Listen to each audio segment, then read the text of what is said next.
It's Monday, time to talk to some dry fire. The new Mantis X10 firearms performance system has all the goodness of the original, plus holster draw analysis and recoil analysis. It's a fantastic upgrade and I recommend it highly. I'm Neil.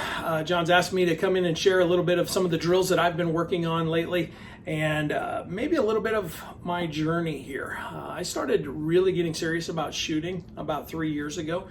And as we went around to different shows, and I was kind of just helping out with ASP a little bit here and there. Really, Steph does way more of the stuff than I do, but I was along for the ride and got to meet a lot of really great people. And as I was meeting them, I was asking them, like, how do I get better? How do I get better? What do I got to do? And every one of them would say, hey, go dry fire. Hey, go dry fire. Do this, do that. You know, and it was all about dry fire. But to a guy like me, who was an average Joe off the street, who grew up with guns, hunted, I've spent more hours in the field than most people have, probably chasing deer, pheasants, coyotes, that kind of thing.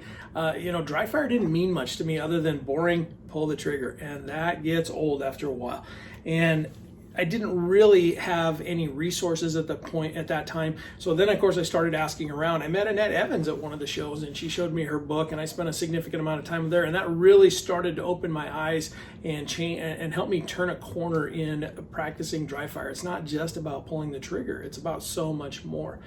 Fast forward a year or so, I met Scott Jedelinsky, who helps John a lot with his shooting, and spent some time with Scott. He is a great trainer, and oh my goodness, if you ever have the opportunity, take it, spend some time with this guy, go to one of his classes.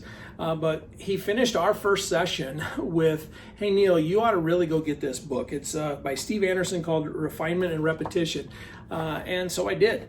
It's full of a whole lot of drills, and Scott really credits this for taking him to the next level of shooting, and really it's helped me a tremendous amount.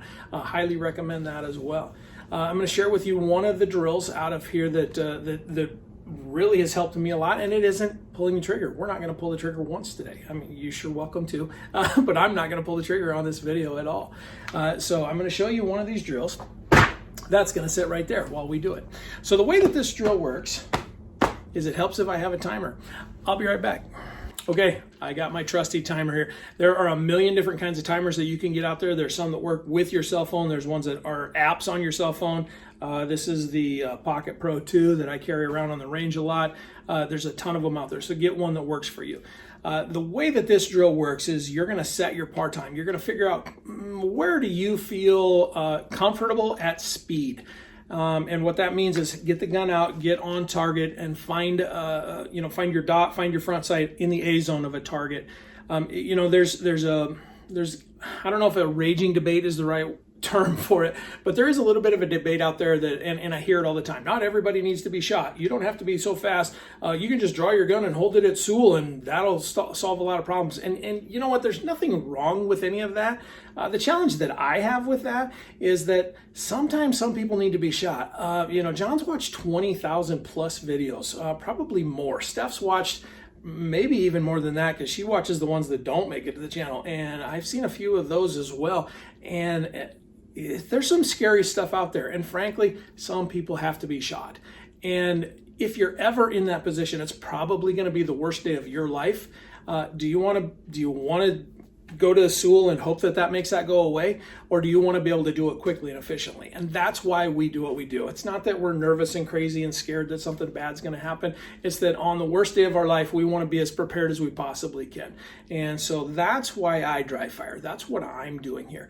So to get my gun out and quickly on target doesn't necessarily mean that I'm going out there looking for somebody to shoot. I don't walk around Walmart just eyeballing everybody. But boy, if the day happens, I'm going to be as prepared as I possibly can, and I hope you are as well. So to that end, you have to be able to draw your gun, get it out quickly, and find your sights. So this is the sight refinement drill. This is not me. This is Steve Anderson. Maybe it's not him. Maybe he came up with it from somebody else as well. But at the end of the day, Neil's not really the guy that's coming up with this stuff. Neil's going to show you what I do that's helped me get a whole lot better. So the way that this drill works is you're going to draw your gun, and I've got my gun here. It is cleared. I've got my barrel block in. I've got my mag block in. I've got my Mantis on there. This is my dry fire gun and our dry fire setup, and I am ready to go. This gun cannot go off. I said I wasn't going to pull the trigger, but here you go. There you go. Okay. So with that gun ready, what we're going to do is we're going to come out of the holster, we're going to push up, we're going to find an acceptable sight picture on an A zone. I've got a target right over here, so I'm going to find an acceptable sight picture on an A zone. The way that this drill starts is in the holster. You're going to work from your concealment and you're going to work through this. You're going to do 10 draws, slow and easy. Make sure that you see that dot. You can either go high register or prep the trigger, but you are not going to pull the trigger, okay? And I would recommend that you do both as you do this so that you don't create some sort of training scar that you've got to fix later, right? We've got enough of those that we already have to work through. So 10 of those, nice and easy. Just press out, find your sight in that A zone, okay? And then safely reholster. Then you're going to do 10 of them is kind of quick. Get out there and get fast. Make sure you get your grip, okay?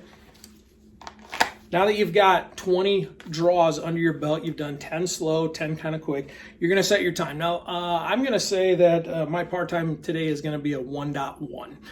So what I'm going to do is I'm going to set my timer here to give me a second beep at 1.3. So first beep, then I've got 1.3 seconds to the second beep. So I'm 2/10 over where my par is for the day. And so here's what it's going to look like. So I want to be out and make sure that I see my sight before that second beep. And again, in dry fire, we have to be brutally honest. I think that's the challenge that we have is sometimes we're not completely honest. I mean, I can get out there real quick, but I'm not always seeing my dot, and that's what I want to see. So this is why I do this drill. Pushing out, see that dot, okay? So that's 1.3. We're gonna do 10 of these. There we go. Saw my dot, it was in the A zone, that would have been an acceptable shot. One more. There we go. Okay, now for this drill, the drill tells you that you're going to do 10 of them at that speed, but for the fact that you probably don't want to sit here and watch me draw all that, we're going to go to the next step. So the next step is you go 1 over your par. If my par again is 1.1, now I'm going to go down to 1.2. Taking off 1/10 of a second isn't going to be that much, but it is a little bit quicker, right? And so what I want to do is 10 more at this. Now we're going a little bit slower than our par so that we can myelinate the movements of our body, make sure that we sand off the rough edges or you know, take off the corners a little bit and make sure that this works smoothly. When you're trying to smooth the edges at the fastest time that you possibly have, then other problems show up. So that's why we do this now. So now that you get 10 of those, we're gonna move you down to your par time. Okay, so again, my par time today is 1.1, and here we go. Saw my dot on the A zone before the second beep, or at the second beep. There we go. And this is your par time, so you should be good at this. You should be able to get these. Okay. I didn't get a great grip, and I had to bring my sight in. I don't know if you can see that on there. So you're going to do 10 of these. Now you're going to work to improve, right? We've myelinated in the movements and the abilities. Now we're going to go a little bit lower. So we're going to push down to try to make the wheels fall off. If you make the wheels fall off, then you can figure out what you need to work on later. So I'm going to move down below the 1.1, and I'm going to start at 1 second here. Saw my dot was on my A zone at the second beat.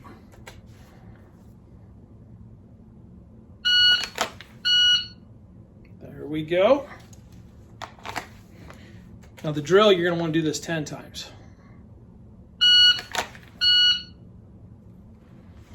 Okay. Now you really want to make the wheels fall off. Go down one more. So now this is a .9. This is a sub-second draw. We do this in our class a lot. I draw here a fair amount, so here we go. So I saw my dot was on the sight.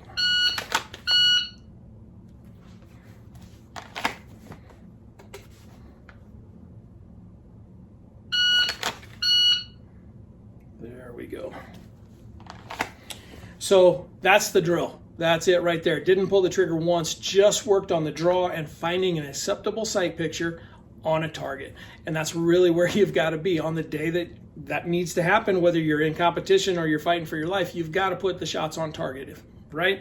I hear John say all the time, how does he say it? He who puts bullets in the meaty bits of the other guy first wins. You know, if it comes to that, down to it and somebody needs to be shot, that's the whole thing. They've got to be done quickly and effectively and efficiently and accurately. There's so much to it. It's not just about being the fastest guy in the West and going out and looking for fights. This is about preparing for something bad or preparing for competition. You know, competition sometimes, they've got those kind of things as well. So, and I think if I understand right, and don't quote me on this, but I think this book of Steve's is more for competition guys than the self-defense guys anyway. But a lot of these drills in here are great. I can't recommend it enough. One of the cool things with the new Mantis 10X has a similar drill where you draw and it will it'll record your handed gun, your gun out to level, and your presentation, so that you can work on those kind of things. Now, I don't have all the neat technology that John has in his studio, so I'm recording this on my phone right now, so I can't show you that drill right now. But again, another great thing, I work on that a fair amount, and it's an opportunity to get better every day. I know there's some micro drills coming where they're going to help us get even better, and I'm excited for the future of what Mantis has to offer and what's coming. But for today, work on just pressing that thing out there. Get your timer, put it on get your phone app, get your regular timer, whatever you have, and just work on that. That's all that I want you to do today. Do that 4 times this week, and do all, go 2 over, 1 over, your par, 1 under, and maybe even 2 under if you want. That's 50 draws a day. If you do that 4 times this week, that's 200 draws. You're going to be doing more practice than the average bear out there in the world, frankly, and you'll be better at the end of it. So after watching the video, Steph was giving me a hard time that I set my par time a little higher than I usually practice, and I was talking about the wheels falling off, and I didn't let them fall off for me or for you to see. So here we are. We're back in the studio. I've set the timer at a .8. This ought to get ugly.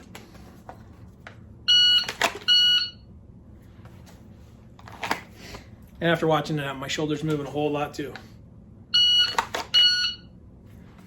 See that herky-jerkiness when you start getting beyond where you want to be?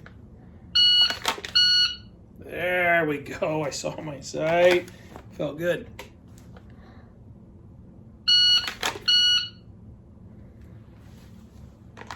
Good. So you would do 10 of those. Let's do a .7.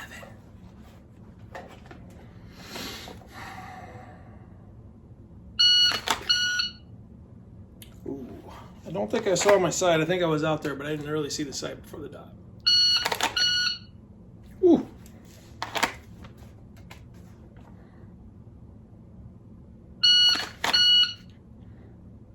Didn't get it. See the wheels fall off? They fall off for all of us.